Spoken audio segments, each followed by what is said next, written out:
So there we are. I will, as I said, I will make a start by looking at the energy learning program and giving you a quick introduction to that.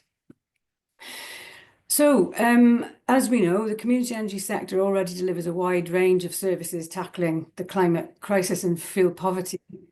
To help clear up the meaning of community energy, which has got a broad meaning, as we know, it can vary for anything from locally owned renewables to low carbon transport to delivering energy bill savings to trusted low carbon retrofit and energy efficiency advice. There are many things it can cover. It's not just about generating energy. The Energy Learning Network is a 3.5-year program. It's UK-wide. It started in 2024, and its aim is to help grow, replicate, and expand these activities by filling in the gaps where community energy groups need support.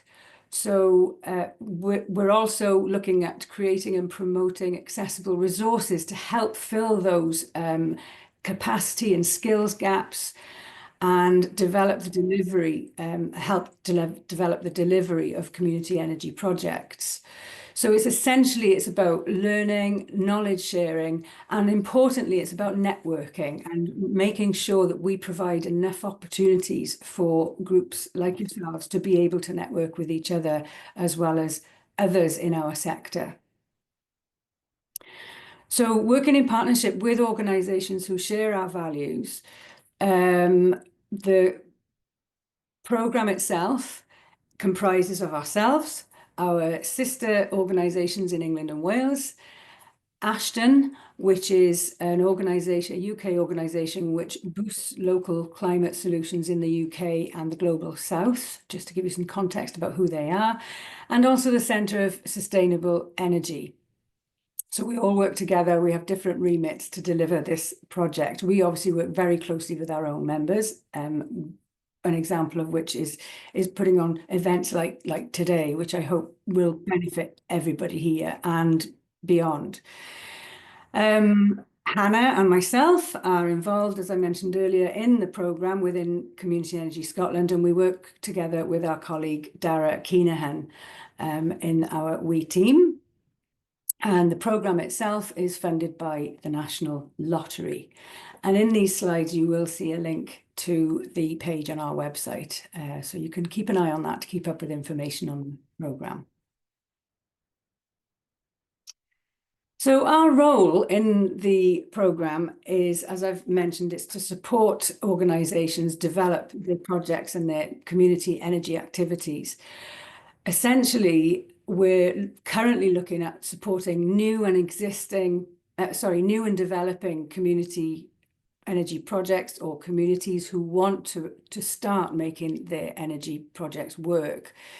And all the background work that goes into that right from the very start. So helping folk to begin and grow their community energy, aiming to get the most benefits possible from those pieces of work and those projects. We'll be developing and promoting our online resources, and they're currently aimed at those who are, as I said before, new and emerging groups in the sector. But the idea is, as we carry on, we're going to be sharing knowledge from those who've already done a lot in community energy and making sure we can capture that information and make sure that all groups from all levels of experience and knowledge can share what's done before rather than having to reinvent the wheel constantly. So we're here to facilitate that. We're also going to be hosting training and networking events like today, for example.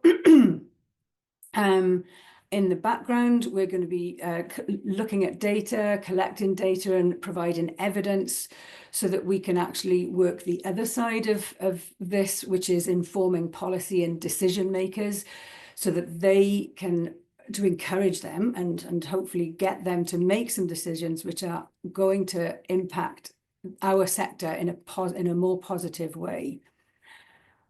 The values of community energy will be promoted more widely during the course of the programme by forming ourselves and the other partners, forming new and existing relationships with organisations. For example, other enabling organisations like DTAS, Community Land Scotland, but also wider, so local authorities, and also the Scotland's network of climate action hubs, for example. So next slide, please, Hannah. Thank you. So there will be UK-wide online events. Some of you may have already been to the one that happened in December. I forget what date it was now. It was an introduction to ELN in much more detail. There is another UK event coming up at the end of January, which you'll have more details about in an email following this event today. And that will be on the social, economic and environmental impacts and benefits of community energy. We'll be sharing all event information, whether it's ours, the UK-wide ones, and whenever we can, those from Wales and England as well, because they will also be doing events like this, and some of they've already started doing some as well. So it's an idea to keep an eye on their social media feeds and their websites too. As I said, we're going to be providing learning and networking opportunities.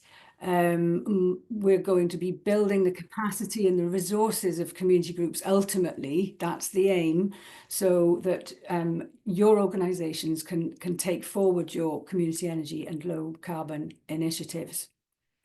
So a key message of the Energy Learning Network is to let communities and other organisations and decision makers know that community energy is a possible and very real solution to local challenges and building genuine local resilience. We all know about the immediate benefits very often, but there's a longer term, far-reaching, sort of almost secondary benefits, if you like, created, where jobs are created, local health is improved, and even mental health can be benefited in developing community energy ultimately further down the line. So it's a no-brainer, as most of us know. So the free, some of you may already know about the mentoring service. Now we've now got, and selected mentors for the community energy mentoring service. Some of you may have applied to benefit from having a one-to-one mentoring service delivered. That's something that we will be updating on as things progress.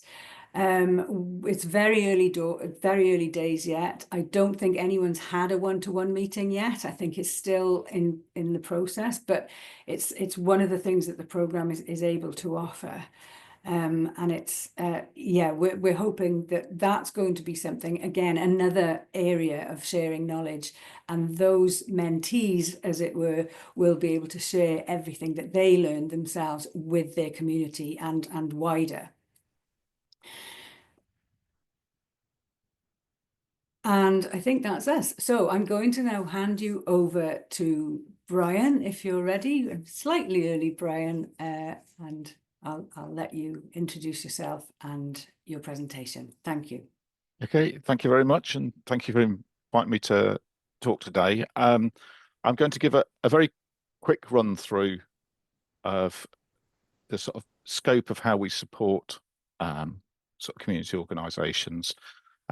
Feel free to sort of ask any questions as I go along if things aren't clear, but it's something that at this stage it's an overview, and quite often what we'll find is sort of making contact on the back of meetings like this. We can put you in touch with someone who can have a more detailed sort of conversation about the specifics relating to particular community groups. So this is sort of, will feel quite generic as a presentation, but hopefully gives you a flavour of the support we can provide. I'm the Specialist Advice Manager for the Highlands and Islands Advice Centre. If you could move on to the next slide, please, Anna. Thank you. So there are 5 advice centres that cover Scotland, and you can see the different areas there. They all provide the same range of services. In Highlands and Islands, we're structured slightly differently because the geography has forced us to do that. But basically, every centre has an advice team that deals with the frontline advice, sort of phone, email, and queries, and then specialist and partnerships teams. In our centre, that's combined into one, which is where a lot of the community contact happens and the sort of work on the ground. We have in Highlands and Islands phone advisors and specialists based remotely, so everyone works remotely. So we have people located across the area, and you can see on the map there the little icons just showing where people are based. So our support is available locally, but it's also delivered by people who are living in those communities, so understand what the issues are locally. The graph on the right is sort of slightly distorted in terms of showing, but what I wanted to, what that is indicating, and the figures on the left should be sort of percentages. So in terms of the Highlands and Islands Centre, across a typical year, we will have contact with between 8 and 10% of the households in any area. So it's something that there's a lot of contact that happens that's not sort of available, not obvious publicly, but it's something that we've got a good understanding of what the needs are of householders across Scotland. Our service is funded by Scottish Government. It's about providing impartial advice to anyone who lives in Scotland, whatever the tenure of their home. So our focus is about domestic energy use. So that's something that there are other Scottish Government funded services that complement that support organisations and community owned renewables, but my focus is very much on domestic energy use. Okay, can we go to the next slide, please? So in terms of how the service works, the sort of basics are pretty simple in terms of the sort of working left to right.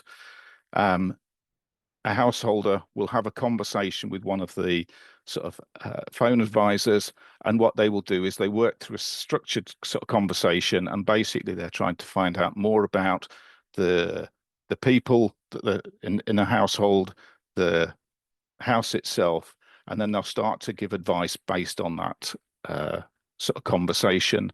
And if there are different schemes that are available for people to take advantage of, and then it can be referred to, then they can make those referrals as part of that. So initially, people will get some advice, they'll get a simple report, and they'll get referrals to schemes. So the main schemes that we refer to would be Warmer Homes Scotland, the local authority run insulation schemes, and the Home Energy Scotland grant and loan. Those are the main ones that we refer to. There's obviously households where situation's more complex, and a householder might not be able to describe the house over the phone because it's too complicated. The technical knowledge is beyond them, or they might have difficulty communicating, and that's where it comes to the specialist team, where we deal with the more complex cases, and quite often that will result in a sort of home visit for someone. And if one of the home energy specialists makes a visit, then we do a detailed survey and provide a much more detailed report modelling the property. Can you go to the next slide, please?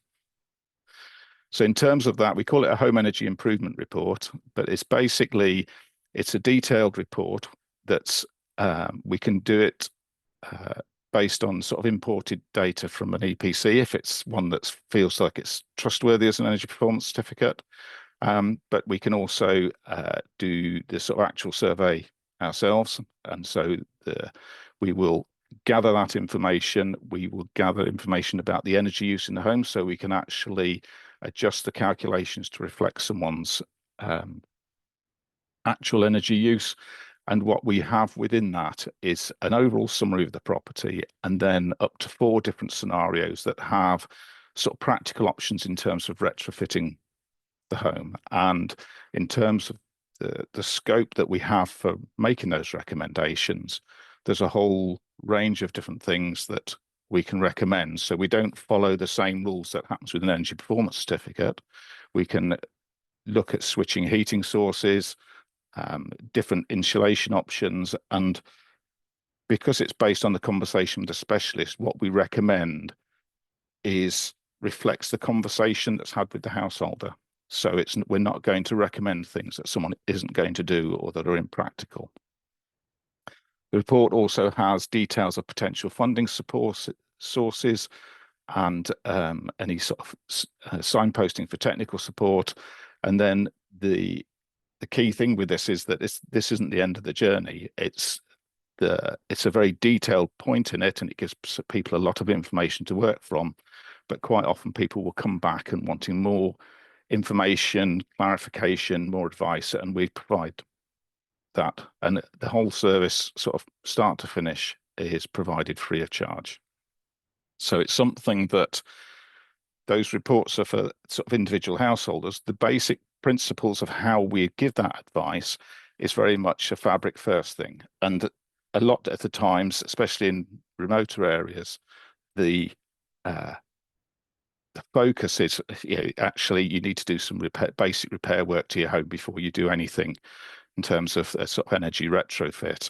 And then when you start to look at energy measures, it's always about the fabric first as the basic principle, because if you improve the insulation of a property, you reduce the amount of heat that's needed to heat it, and that affects the specification for the heating system. So we always come towards heating options towards the end of that. It's quite common that people initially contact us saying, I want a heat pump for my home. And we actually say, well, no, there's things we need to talk about before that to make sure that if you have put a heat pump in your home, you're making the best of that. So it's something, there's a basic structure to how we work, but it is flexible. This approach is how we talk to individual households about their homes. So if we go to the next slide, please. So the combination in terms of how that then works with communities, I guess it's a case of bringing together that expertise that we have, where we have people who have had a lot of training and have a lot of knowledge about how houses are built, the different construction types, the different options in terms of insulation, the whole range of different heating options, renewables for generation. And we've got that detailed knowledge. In terms of communities, they have the detailed knowledge about who lives where in a particular community and what the particular needs are. And it's a case of bringing those two together, because it's something that we're not going to be able to advise people if we can't talk to them. So it's about bringing together our expertise in terms of domestic properties with the expertise of community organisations, knowing their communities and what the needs are there. Next slide, please. So if we have a sort of practical example, sort of with Raasay Development Trust as one of the carbon neutral islands, with the programme that's managed by Community Energy Scotland. In terms of the sort of contact there, we offered to provide the sort of detailed advice for the residential properties on the island, and also because we had people visiting the island, we could also do some drop-in sessions where people could sort of question the specialist directly, and some of those sort of then had follow-up visits because we had people there. So in terms of Raasay, we visited nearly half the properties, and so they had detailed report for each property, either tailored for owners or landlords, depending on the tenure. 12 of those households were eligible for referrals to the Warmer Homes Scotland scheme, and 20 were eligible for the Highland Council area-based insulation scheme, which at the time wasn't being offered for Raasay, but the fact that there was that concentrated sort of community effort and there was that interest generated, that opened up a conversation where the Raasay Development Trust are now talking with Highland Council and ourselves about sort of detailed planning for that retrofit. So it's something that has worked very well in terms of doing that. Part of the process we get householders permission to share the reports with the trust so that they can then aggregate that information and get a picture for the island as a whole, which helps with their more detailed planning. If we go to the next slide, and that's me sort of come to the end. So it's something that, like I say, a very quick overview, but it's a situation where people can get a very detailed report from their home, giving them different options that are tailored to their energy use, their home, their interests, potentially their sort of budget as well, signposting for different options. And then in terms of that, linking up with sort of community organisations, there's every household gets that same service, and there's the ability to sort of aggregate that data to help start to plan community initiatives that might focus on retrofit. That's me finished. Unusually for me, it's ahead of time, but hopefully that's given you a quick overview of what we can help to offer. Lovely. Thank you so much, Brian. We're going to move on to our next case study, which is from Edinburgh Building Retrofit and Improvement Collective Edinburgh. So we've got Ethan Lewis and Joe McClelland here with us. Thanks so much for coming. So just say when you want the next slide, and we can get started. That's great, Hannah. Thank you very much. So as introduced, my name's Ethan and this is Joe. Hello. I'm a chartered building surveyor by training, and Joe is a conservation accredited architect. And we run a social enterprise architecture and building surveying consultancy called Iala in Edinburgh. So in the day job, we got drawn into conversations about retrofit, which everyone we were talking to seemed to think was a new thing, even though we'd been insulating buildings for years as part of just standard practice, but all of a sudden this new retrofit thing had turned up in our lives. Next slide, please. So what we found was quite a confused situation, which didn't kind of connect into the processes and structures used in the traditional construction sector that we were used to. And we'd go out and we'd speak to community groups and we'd speak to individuals, and they were really struggling to make sense of this. What we found was that the funders wanted to fund only certain things and not other things, and they wanted to fund one by one, which just created a really unhelpful situation where people were doing quite small jobs, not big enough to really afford to get a proper handholder, not enough to get a decent sized contractor, no end-to-end support, and there was no kind of community wealth being created by this. No resilient social structures were being created by this, but by the approach that we found in this retrofit sector. And then, despite all of this, there was also not a lot of success, not a lot of successful kind of retrofits or projects of any type were really coming off the back of this. And we were being told by a lot of people of how they were struggling. And this was particularly the case in sort of hard to treat homes, where people were seeing that things should be possible, but they just weren't working for them. So we looked at this structure and tried to work out what we might be able to do with it. Next slide, please.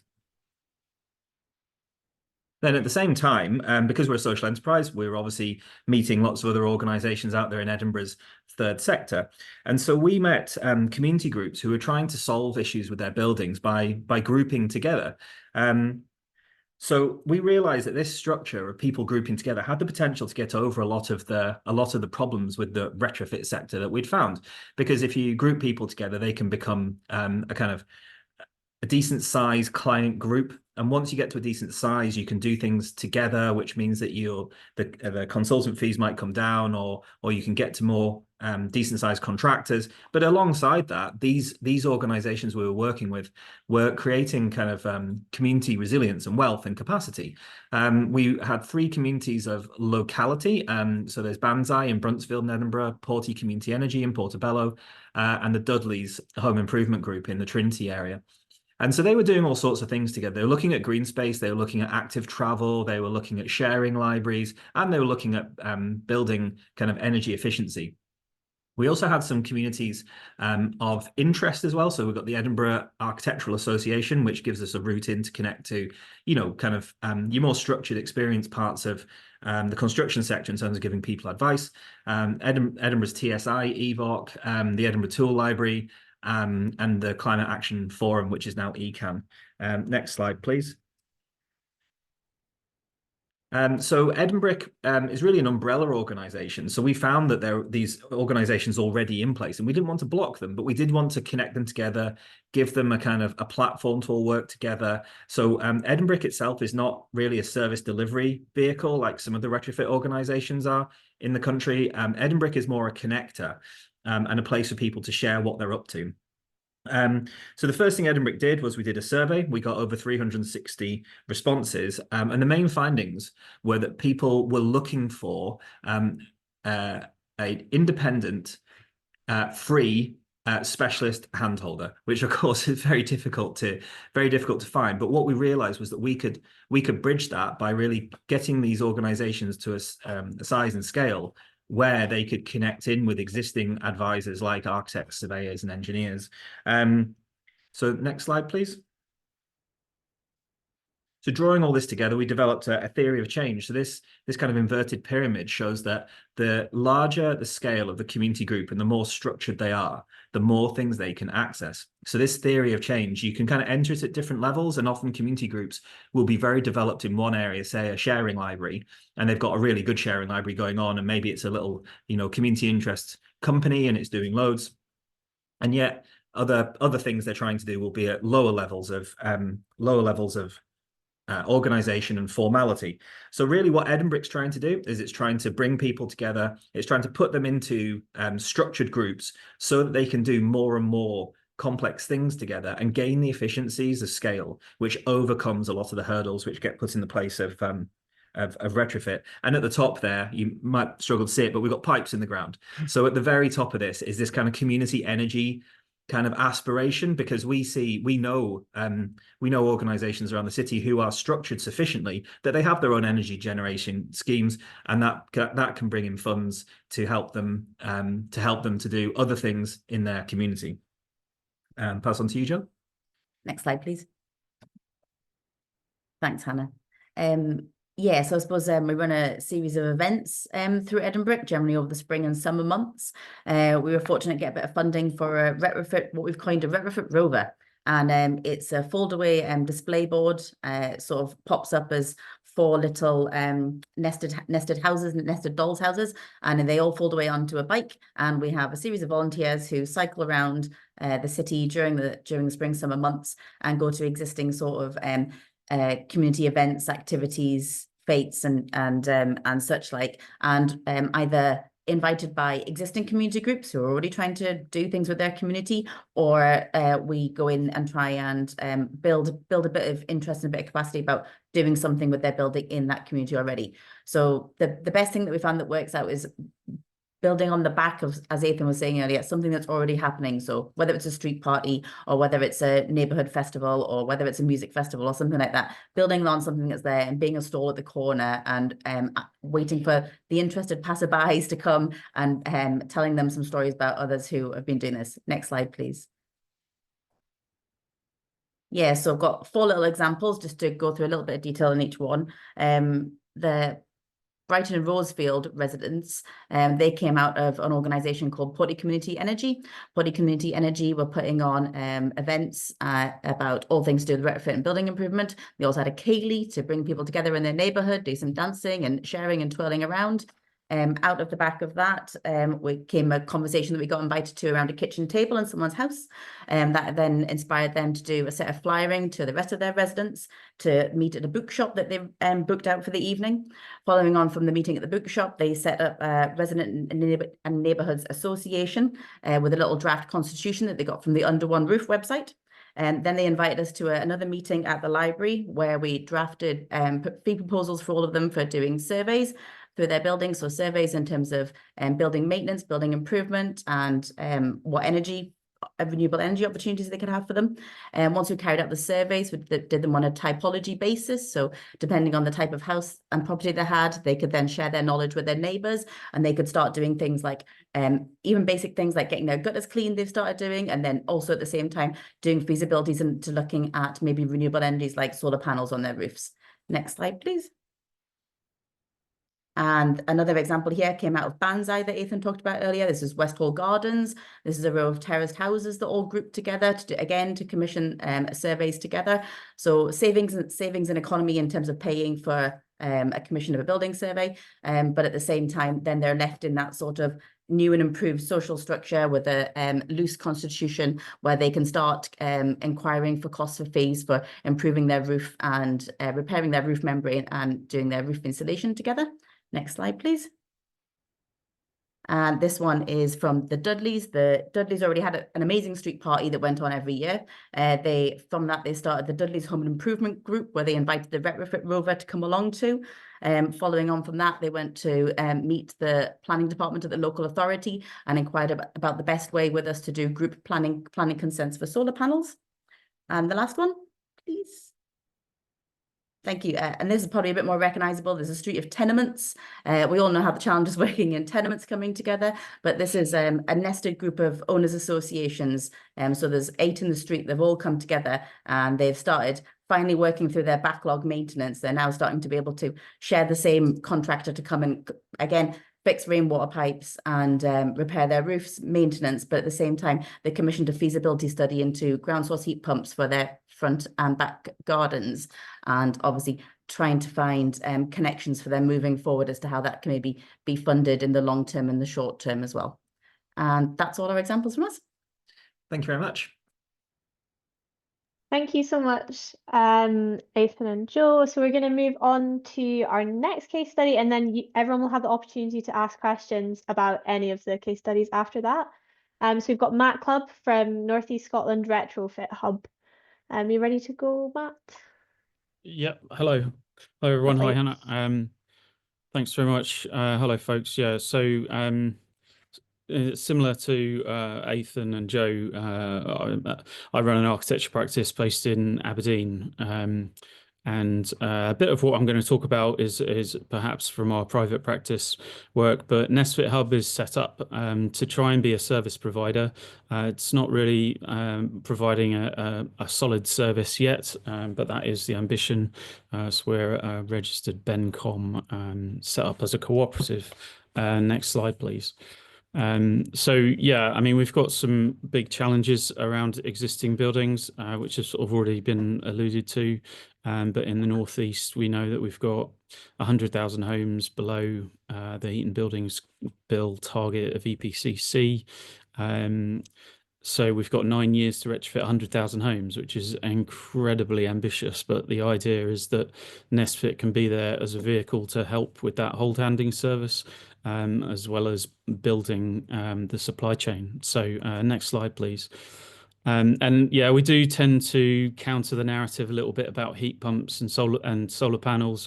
It's all totally necessary, but really we need a combined approach that looks at building fabric alongside energy sources.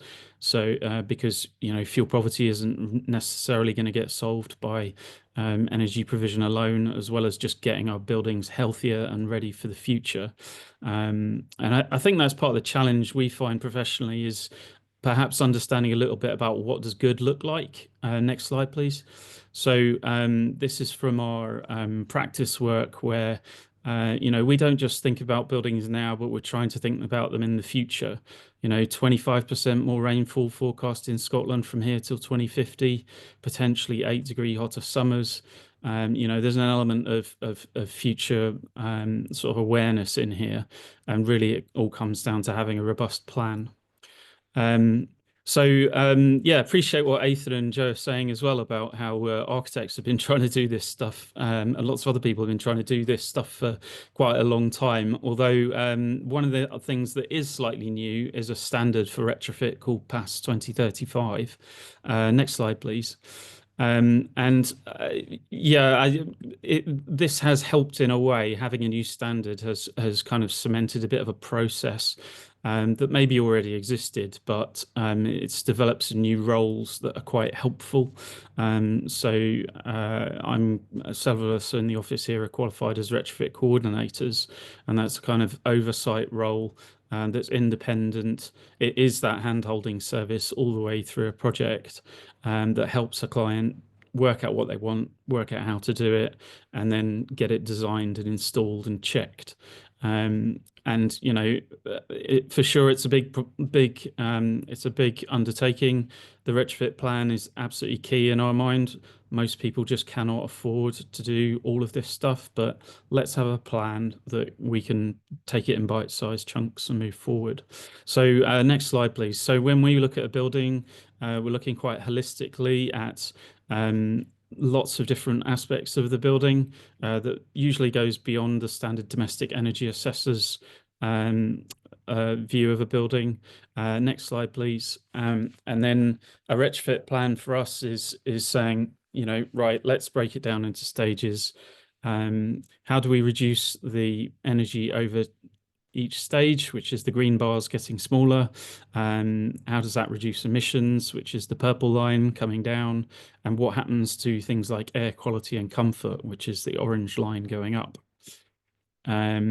So that's kind of how we work. And next slide, please. Obviously, we need people with the right qualifications to do this correctly. And in the Northeast, we really suffer quite a unique challenge in that oil and gas has dominated so much up here that there's a massive shortage in the supply chain. So part of Nesfit's role is to provide training. Next slide, please. Because we want to build that supply chain, because most energy efficiency works that are done up here at the moment are done by contractors from the Central Belt. I'm not saying it's necessarily a problem, but in the context of the energy transition, there's really a huge opportunity for the Northeast workforce in that regard. And when it's so much about trust, you know, people want to use local people as well. So supply chain and skills is a big part of what we do. We've already delivered some training courses with the North East Scotland College called Retrofit Fundamentals, hopefully running some more courses soon. We build public awareness by running events. The image on the bottom left is some workshops, what were they called? Sustainable Home Roadshow events that we ran with Scottish Gas. So we invited Scottish Gas and other local contractors to come along and just invite the public in to talk about the energy transition with homes. And another kind of key deliverable that we think is important in Nesfit is this community-based, place-based approach. So we are trying to work with local communities to work out, how do we look holistically at a place and bring about all these changes? And that's quite difficult for us because it's a really rural community. You know, Aberdeenshire alone is a massive county, so it's always different in different places. Just to give you a little example, I guess, of how we see that on the next slide. Next slide, please. Here in Aberdeen, in Torry, we have a heat network being fed from an energy from waste plant. You know, we can talk about the emissions case from that all day long, but as I say, what does good look like? That might help with fuel poverty, but is the heat network alone going to help with thermal comfort and overheating risk and air quality? Probably not, but you know, maybe. And then the heat network doesn't go anywhere. So take another street in the same neighborhood on the next slide, please. The solution might be completely different, where we need a different solution, maybe more fabric oriented to deal with different things. So, you know, I think the place-based approach is really important. That's almost it for me. I guess the last slide I've got on the next slide, please, Hannah, is the scale of the challenge, really. So, as I say, in the moment, the Northeast has really got this distinct issue of having no Green Deal installers. At the moment, we have one, and we really need hundreds.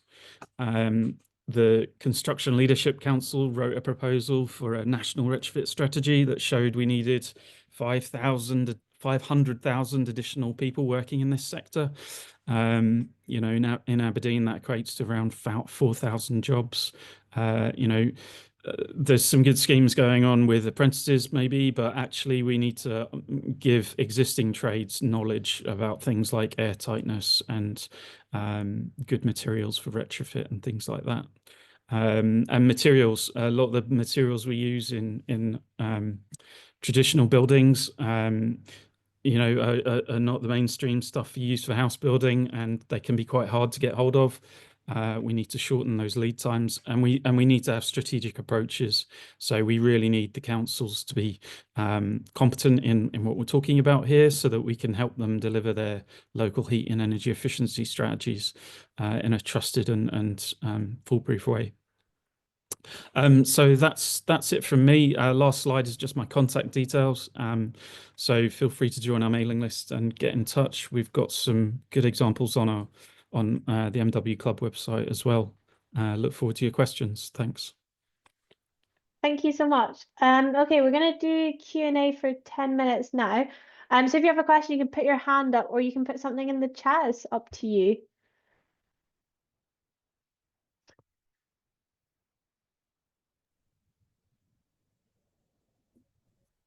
Can you maybe stop sharing the screen, Hannah? We can all see. Yeah, one sec. Sorry. There we go. Okay, I've got a question from Kirsty in the chat. Kirsty says, thinking about the dream of having district heating from Edinburgh beyond financing, is there anything else that would support communities to make that leap? Are there any existing examples, community-owned / shared district heating systems in Scotland at the moment? Good question. Yeah, as you can imagine, there's in terms of district heating, there's only early stage sort of proposals coming forward. There's one in Linlithgow. Linlithgow have done a lot of things with Linlithgow Solar, and now they're looking at a Heats from the Streets project. It's actually available on the Home Energy Scotland website. I think they've got a bit of funding through that as a research project. So that's a feasibility study on there. So I'd recommend having a little look at that one. In terms of community ownership things, I think some communities do benefit from their what's the right word, natural resources. Balerno, you might have heard of Balerno Village Trust. They did a community bonds scheme several years ago now to establish their own electricity hydro system. So Hollow Hydro, obviously a natural resource not natural, but a resource next to them, that they're able to tap in and do a community bond scheme to develop a hydro scheme that they now, the Balerno Village Trust makes such a great income from it, they're able to actually look at community asset transfers and purchases of community buildings in their property to further develop their community ownership and community-led aims and things like that. So I think, yeah, that one's well worth a look at as well. But yeah, I think the setting up the structure is probably the key thing. And we always say, if you can get anyone doing anything together in a sort of organized manner, we always go for gutter cleaning or grass cutting or anything like that in a community-led, grouped, organized manner, then you're a hop, skip and a jumping away for doing energy type strategies. Yeah, I'd kind of second that. I'd if you've not been to your local climate action network, then I'd get in touch with them, because certainly that part of their role is capacity building. And I mean, when we set up Nesfit, it took 6 months of just understanding the different structures that you can have. You need to find the right structure for you, legal framework that allows you to do the right things. And I think be clear in what your role is as well. You know, I think community groups, there's definitely a limit to what you can do. And, you know, to a certain extent, we still need to be leaning on government and local authorities to really do more and to, you know, collaborate with them to try and, you know, maximize the impact. So, yeah, definition is important. I think the thing I'd add to that is that sort of developing a district heating scheme, it's a big capital project. There's a lot of work involved in doing something like that, and it's something that you need to be thinking sort of long term. So in terms of the sort of capacity and structure of organizations to do that, you need to, like you say, be sure that that's what you're doing. There is, I mentioned one of the parallel services. There's Local Energy Scotland, who look after the community renewables programme, Scottish Government funded. They can provide support in terms of looking at those sorts of things with technical stuff. But it's something that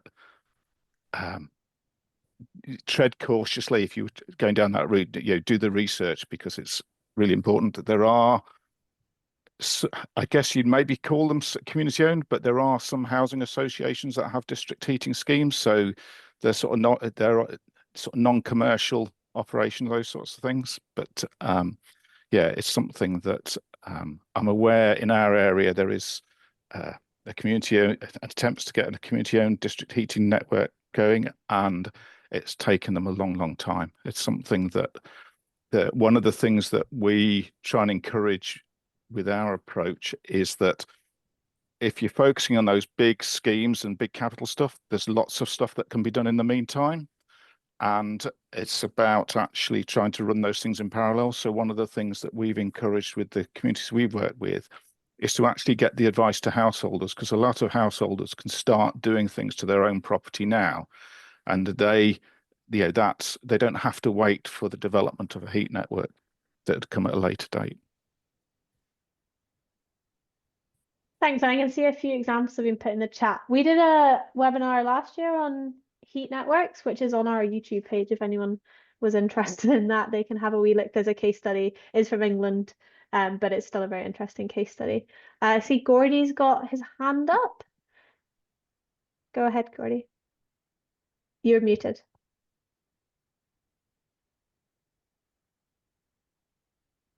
Yeah, it's more of around a statement. I'm in role to develop kind of a community-led approach around retrofit and eventually working to a district heat. But it's to understand the processes that we have, and every community, like you said earlier, is different. We're starting with a community analytics approach and some strategic development. We're unique in that I work primarily in narrative deprivation, so that about 65% of the housing stock is owned by RSLs. So your hand is held in many ways. They'll state that they're at 97% at EPCC. Most of those are desktops. So you know that the housing stock is not fit for purpose, but it has to be if we're looking at future decarbonization in a large scale. But we timelined it. You know, it's going to be about 5 years, and it'll get to that process down the line of what type of district heating, but it's effectively decarbonizing where the financial onus will be not on the homeowner or on the resident of the RSLs. And one of the big factors at this stage here in getting into the owner-occupier retrofits, and that is you're right, is that skill base. There was a report done last year on the RSLs in South Scotland that they need 2,500 tradesmen in the next 3 years to deliver what they need to deliver. And effectively, the marketplace is getting locked down by the large type 1 firms or social enterprises such as ChangeWorks, who are locking down the SMEs into contracts. So it from a marketplace point of view, it's tightening it up that there's not in the next coming years, it'll be difficult to get the actual tradesmen to do the work because they'll be locked into long-term contracts with somebody else. So the open marketplace is going to be greatly affected in the coming years, and I think it's going to be a difficult hump to get over.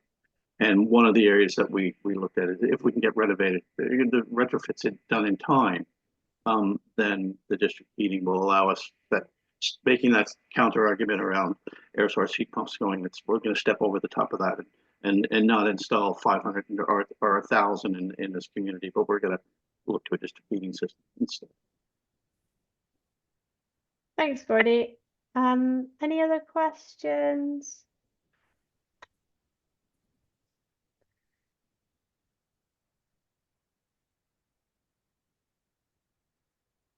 Sorry, Okay. Hannah, just a quick one. I'll just chuck in that there's legislation going through at the moment to move the whole of Scotland onto zero direct emission heating, and a lot of it is around district heating. But as I think some of the examples in the chat show, if we don't raise a flag about community ownership and management, these things will just go down a business as usual route where it's joint ventures with commercial organizations, and there won't be this community wealth aspect to it. So although I think what Brian said, we'd completely agree with, this isn't going to happen tomorrow. This is can be a 10-15 year thing. And so you got to move to those, those interim solutions of whether it's individual heat pumps or whatever. But district heating is a large part of the government's intended solution to getting off gas and oil. And so it's a funny thing. It might be 10 to 15 years off, but the legislation which is going to shape this is being pulled together now. And so I think just people talking about it, this being present in people's minds, it coming up in conversations like this, I think is quite important, because the physical infrastructure, yes, that might be a decade or more off, but the legislation which is going to shape that is being put in place now, which I think is why, you know, it does come onto the agenda at things like this, and it's kind of useful and important that it does. Thanks, Ethan. Terry, go ahead. Yeah, the shortage of retrofitters in practice. We feel these shortages especially acutely on islands. Is there a national association for the remote training of retrofitters, or some equivalent organisation that could begin to address our problems? So the way we've dealt with this in the Northeast, Terry, is by bringing people-powered retrofit from Manchester. They came up to the Northeast and delivered the 2-day training course. But you know, I think I guess it depends which skill gap you're trying to fill. That course that we ran was very much a kind of an introduction. You know, the next step is training retrofit assessors and retrofit coordinators. That can all be done online with the Retrofit Academy. But in terms of training trades, you know, if you're delivering past 2035 compliant projects, then they need to be past 2030 certified installers, and that requires each of those contractors to undergo courses and then be assessed on the job. So yeah, it's that bit's tricky. So certainly in the same way that a tradesman coming to Mull is going to charge his day rate plus dinner, bed and breakfast plus travel, that also applies to any islander who wants to get trained. You've got to pay way over the odds to go and get certified to be able to put insulation in for your neighbours. That's what needs to be addressed, I think. Yeah, I totally agree with you. There's an organisation, there is a national retrofit hub for the UK now. There's also a Scottish initiative called Retrofit Scotland. Write to them and give them grief. We need a national strategy. I think there's a bit more in terms of that there are attempts to try and do that. So I know Energy Saving Trust have got a van kitted out to enable people to train on on installing heat pumps, and that van has been up to Shetland a couple of times so that local tradespeople there can train with that. I think they're trying to develop something similar for insulation, but it's much harder because the space you need for doing that sort of training is larger. But it's something that is, you know, something that people are actively considering. There's also a project that's kicking off in Highland, which there's a band across the Highland Council area from sort of Ullapool across to the Black Isle. It's a lottery funded project, which is sort of looking at supply chain training and things like that to actually see if the scope to develop those sorts of skills across that area to try and beef up the supply chain, because it's something that we've had the comments about it being difficult in the Northeast and difficult on islands. It's actually difficult pretty much across the whole of Scotland, unless you're in the Central Belt, because that's where the main sort of retrofit companies are based in terms of insulation. And it's a challenge getting it in sort of remoter areas, because the smaller companies, the overheads in terms of getting those accreditations is one of the barriers they face. And a lot of them have enough work to keep themselves busy at the moment. So there's what's the incentive in terms of doing all that extra accreditation when they've got a full order book at the moment? So it's a really strange situation, but it's something that there's a desperate need for it. Okay, I can see we have a couple more questions, but we're going to move on. So if you guys want to just put your questions either into the chat or just make a note of them, we can come back to them during the group discussion maybe. But for now, we're going to go into breakout rooms. We're going to aim for about 5 per breakout. It's not going to be facilitated, so it's just your chance to have a bit of a chat. So if you all introduce yourselves to the rest of the group, you can reflect on any points that have been made throughout the discussion. And if your community has some retrofitting ambitions, you can maybe talk about those. And then if there's barriers to those ambitions, talk about what kind of support you need. After that, we'll come back and we'll do a group discussion. So if you have things that you wanted to share with everyone or questions you wanted to ask with everyone, we can come back and do those.